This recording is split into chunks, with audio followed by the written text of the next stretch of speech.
Sir एक मैंने डूंगाराम चौधरी देखा हॉल ऑफ फेम में।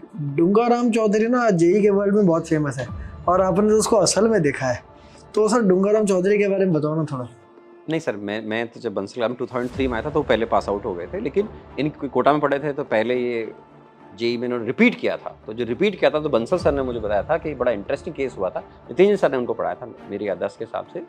तो क्या हुआ था कि रिजल्ट आ गया, हम रिजल्ट देखते थे A1 बैच का उस जमाने में। A1 मतलब जहाँ पे 11th और 12th क्लास दोनों बच्चे जब 2 साल पढ़ेंगे आपसे तो 11th प्लस 12th का मतलब कंबाइंड टॉप बैच।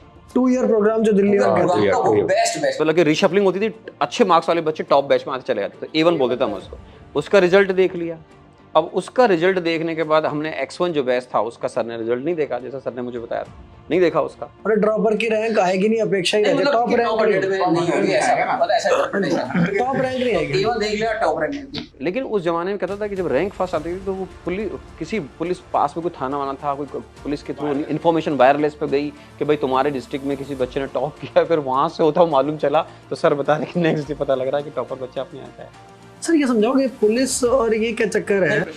नहीं देखो वो चक्कर क्या था, वो जालोर जिले राजस्थान में एक जगह है जालोर, है ना, जोधपुर के पास में ही है और वो इंटीरियर में रहता है। जालोर आज भी थोड़ा मतलब पीछे वाला इलाका है ना, तो इंटीरियर में रहता था। तो पहले फ़ोन वोन नहीं थे ना लेने, वो ढाणी में रहता था, गाँव में नहीं रहता, ढाणी में, है ना। गाँव के जो आउटस्कर्ट होते हैं उनको ढाणी बोलते हैं ना अपन, ठीक है।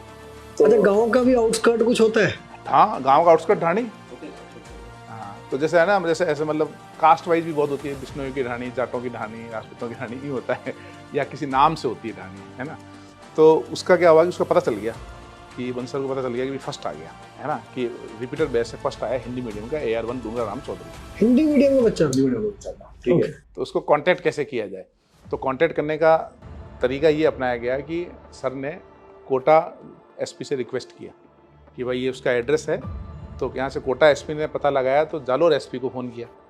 जालोर SP ने फिर वहाँ पे थाने पे फ़ोन किया। थाने में वायरलेस होता है, आपने मूवी जो करने चलता रहता है नॉन स्टॉप। तो थाने से फिर कांस्टेबल उसके ढाणी में गए। तो उसके फादर ने पूछा कि साहब बच्चे के साथ कुछ मतलब क्या हो गया, पुलिस गाँव पुलिस आ गई, मतलब क्या रीज़न रहा कि पुलिस क्यों आ गई? कि नहीं आपका बच्चा फर्स्ट आ गया। तो उसके फादर ने कहा कि पास हो गया क्या वो?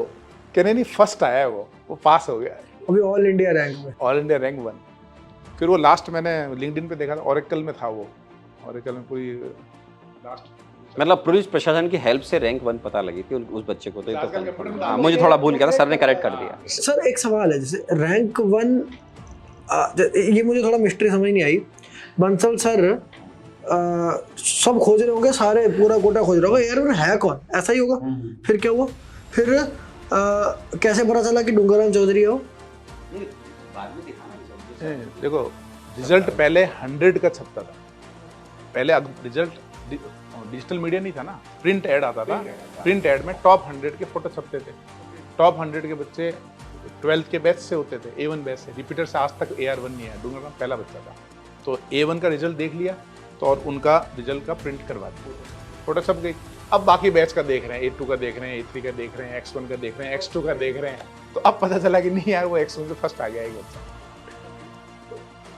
तो यानी आप अगर अपने नॉर्मल बच्चे का, आपको थोड़ी बताओ डूंगाराम ही है वो, तो आपने नॉर्मल बच्चे मतलब बंसल सर ने नॉर्मल बच्चे को लोकेट करने के लिए पुलिस के थ्रू उसको लोकेट किया और फिर उसका रिजल्ट चेक किया गया होगा, या उस बच्चे को पता था रिजल्ट उनको दिख गया ना, तभी तो लोकेट बाद में रोल नंबर से दिख गया होगा रिजल्ट। टॉप 100 में 35 बच्चे आगे, रिजल्ट प्रिंट हो गया। अब 800 बच्चे हैं टोटल सिलेक्शन वाले। बच्चे तो बहुत सारे थे ना, तो वो सबका A1 देख result लिया निकलता बस, उन्हें रैंक आ गई हमारे पास। अब मैं समझ गया। अच्छा तो ये रिजल्ट कैसे आते रहे, वेबसाइट से आते रहे? नहीं उस समय यार रिजल्ट वेबसाइट से नहीं आते थे।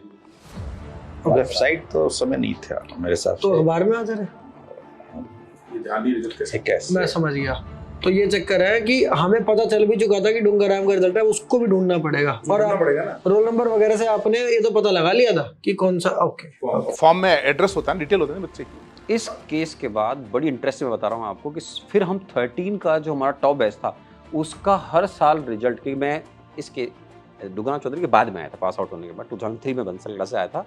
तो उसके बाद हम हर साल हमारे फिर रिपीटर बैच का बहुत ढंग से रिजल्ट देखते थे। A1 कोई जल्दबाजी नहीं, सर पहले मतलब A1 देखेंगे, फिर X1 या बाद में एक Z1 और बैच बना था। And you will surprise, 2 bar repeater batch अलग अलग, X1 से नरेंद्र अभिजीत बोले नाम था, 3rd रैंक आई थी, और एक एम्ब्रोस बिरानी Z1 बैच से आया था मेरी याददाश्त के हिसाब से। ये फिर थर्ड रैंक हमारे रिपीटर बैच से 2 अलग अलग साल में अलग अच्छी 3rd रैंक आई थी।